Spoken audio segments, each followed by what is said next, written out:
let's get you the headlines. Sarah Sharif's father, stepmother and uncle are arrested on suspicion of her murder as they land at Gatwick Airport. Devastation in Libya, more than 5,000 known to have died after a storm caused 2 dams to burst. A handshake for Putin and Kim, marking a union between 2 of the world's most isolated leaders. And is it a job beyond your wildest dreams? A US news outlet advertises for a Taylor Swift reporter. And just in the last hour, local media reported that South Korea's unification minister in charge of relations with the North expressed concern over military cooperation between North Korea and Russia and urged the 2 nations to abide by the UN resolutions. Staying with North Africa, on the western side in the northern part of the continent, aftershocks have been felt near last week's epicenter of the earthquake in Morocco. In the mountainous villages, the chances of finding survivors, we're being told, from last Friday's earthquake, which killed almost 3,000 people, are now fading. The 6.8 magnitude earthquake, the impact of which was felt from the high Atlas Mountains to the city of Marrakesh, leveled buildings and left survivors homeless and in urgent need of shelter, food and clothing. At least 56 people have died in a huge apartment block fire in the Vietnamese capital of Hanoi. About 70 people were rescued from the 10-story building, with many of them taken to the hospital. The fire, which broke out during the night, has been extinguished, but rescue operations are still on.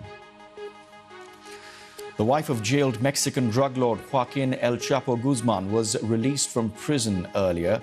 The Federal Bureau of Prisons confirmed her release. Emma Coronel was sentenced in 2021 to 3 years in prison, but had her sentence reduced after pleading guilty to drug trafficking charges.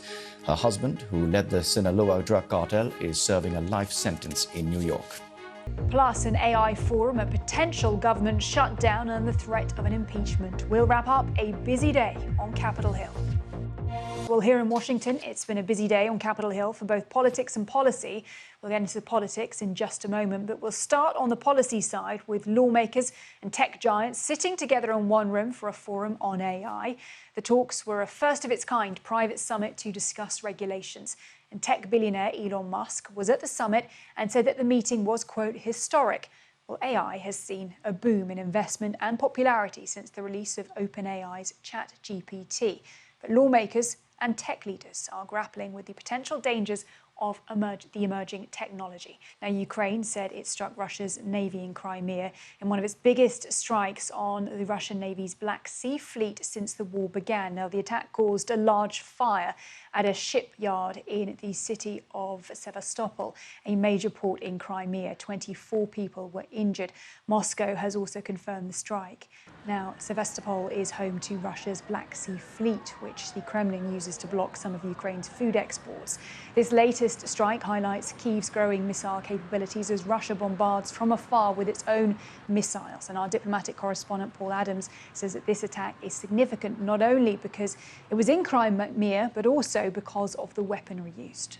Well, here in the US, a 2-week manhunt for an escaped killer came to a dramatic end on Tuesday. Police in the US state of Pennsylvania recaptured Danilo Cavalcante, a Brazilian native who had been sentenced to life last month for murdering his ex-girlfriend. More than 500 officers were involved in tracking him down, and some posed with him after the capture.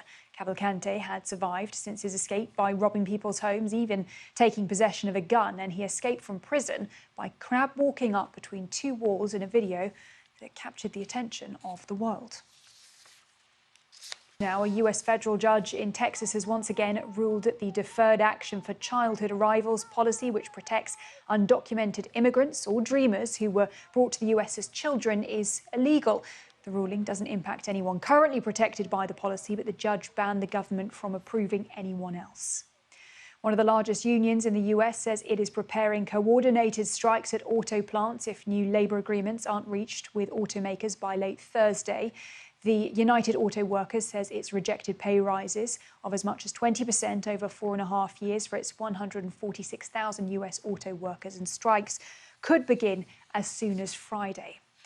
Palestinian health officials say an explosion has killed 5 Palestinians. It happened when dozens of Gaza youths held a demonstration along the border to Israel. Palestinian group says that the blast was caused by a device and some of the protesters had planned to use during the rally.